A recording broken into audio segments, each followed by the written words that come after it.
Bonjour, bonsoir, amis gilets jaunes et autres résistants de tout poil. Alors je te demande de partager cette vidéo essentiellement auprès des collectivités, c'est-à-dire de ta mairie, et des commerces en bas de chez toi, des entreprises, hein, qui sont toutes impactées par la crise de l'énergie. Je vais commencer cette vidéo par un message du genre Radio Londres, c'est-à-dire qu'il ne va être compris que par celui à qui il est destiné. De point ouvrir les guillemets, nous avons bien reçu les bonbons, mais c'est trop tard pour le 16, nous ferons notre tambouille avec le reste. Point, fermez les guillemets. Alors, les gilets jaunes se sont révoltés en 2018 et ont payé le prix du sang de cette révolte, hein, pour dénoncer la corruption non seulement de ce gouvernement, mais de ce système. C'est le système en lui-même, qui s'appelle 5e République, qui est totalement corrompu jusqu'à la moelle et géré maintenant par des mafieux et des dégénérés. Bien sûr, vous n'avez pas voulu écouter cette révolte. Vous vous en êtes moqué. Vous avez travaillé avec l'État pour participer à la répression. Hein, vous vous êtes plaint des gilets jaunes, alors que les gilets jaunes étaient en train de tirer la sonnette d'alarme.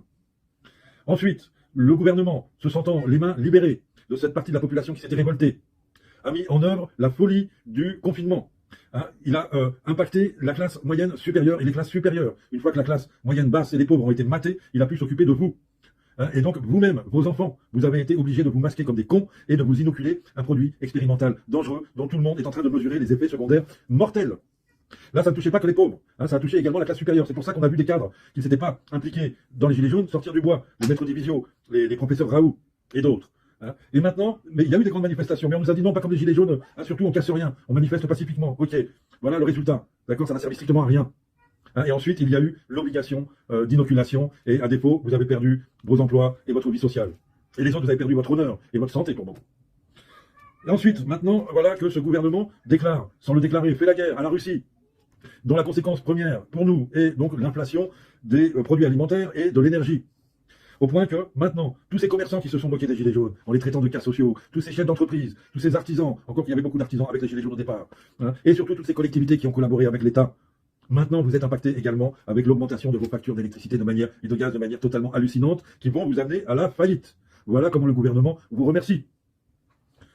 Il faut bien comprendre que ce gouvernement est totalement, c'est dissocié, est en sécession vis-à-vis du peuple français. Pourquoi il s'attaque aux collectivités en les ruinant? Parce que les collectivités, c'est bien commun, les collectivités locales. La mairie, elle s'occupe des crèches, elle s'occupe des pauvres, elle s'occupe des EHPAD. Avec la police sociale, avec la police municipale, elle s'occupe de la sécurité au quotidien, elle s'occupe du cadre de vie, elle s'occupe de suivre l'eau potable, etc., etc. Donc, quand allez-vous comprendre que ce gouvernement est absolument contre le peuple, dans son ensemble, pas seulement contre les pauvres?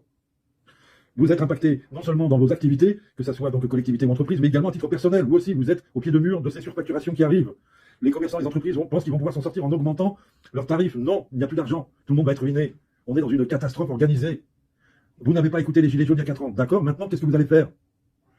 Comment appelle-t-on un État qui massacre les pauvres au LBD, qui balance des grenades dans la foule?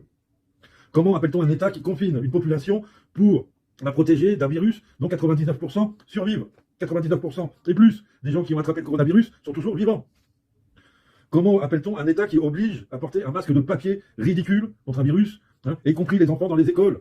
Est-ce que tu es au courant maintenant du nombre de suicides d'enfants qui est en totale augmentation? Comment appelle-t-on un État qui achève les personnes âgées dans les EHPAD au Rivotril? Je répète, comment appelle-t-on un État qui achève les personnes âgées au Rivotril? Comment appelle-t-on un État qui contraint sa population à s'inoculer un produit expérimental et dangereux, hein, dont on mesure tous les effets secondaires mortels?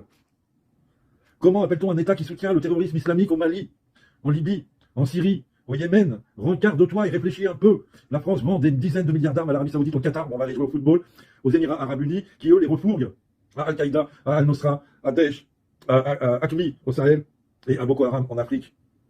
Le Premier ministre du Mali, au siège à l'ONU, a dénoncé et a apporté des preuves que la France fournissait du renseignement et des armes aux terroristes du Mali. Comment appelle-t-on un État qui soutient l'idéologie nazie au cœur de l'Europe? État nazi d'Ukraine, qui entreprend l'épuration ethnique des Russes d'Ukraine depuis 8 ans. Comment appelle-t-on un État qui livre des canons pour bombarder des civils russes, mais aussi au Yémen? Comment appelle-t-on un État qui prend des sanctions pour appauvrir les Russes, en refusant d'acheter du gaz et du pétrole aux Russes, mais qui se retourne donc contre son propre peuple? Comment appelle-t-on un État qui provoque sciemment l'inflation sur les denrées alimentaires et les énergies pour affamer et humilier son peuple? Comment appelle-t-on un État qui détruit les entreprises et les collectivités en les soumettant à des factures d'énergie ruineuses et impossibles à payer? Comment appelle-t-on un État qui protège les réseaux pédocriminels en étouffant par exemple l'affaire Epstein à Paris? Nous, peuple, nous voulons savoir quelles élites fréquentaient cet appartement dans lequel étaient violés des enfants. Comment appelle-t-on enfin un État qui fonctionne par le mensonge, l'hypocrisie, l'inversion des valeurs, la coercition, la répression, la corruption, la destruction du service public, la destruction des collectivités, par la propagande, le crime, la guerre, la crise et le chaos? Voilà la question que les Gilets jaunes te posent.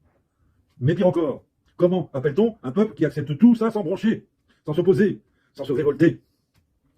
Alors, nous vous invitons à faire preuve d'un peu de courage et de rejoindre les différents groupes qui s'appellent Don't Pay France, On Paye Que Dalle ou Stop Facture France, qui sont des groupes de citoyens qui s'organisent pour organiser le refus de payer ces factures. Si ensemble, le peuple pauvre, la classe supérieure riche, les entreprises, les commerces, les artisans et les collectivités, nous nous rassemblons pour nous opposer à cette folie, pour arrêter ce fou, pour l'envoyer en prison, alors nous aurons retrouvé un petit peu de valeur au regard de l'histoire de France. Parce que pour le moment, je peux te dire que le peuple français, c'est un peuple de lâches. À très bientôt les amis, on lâche rien.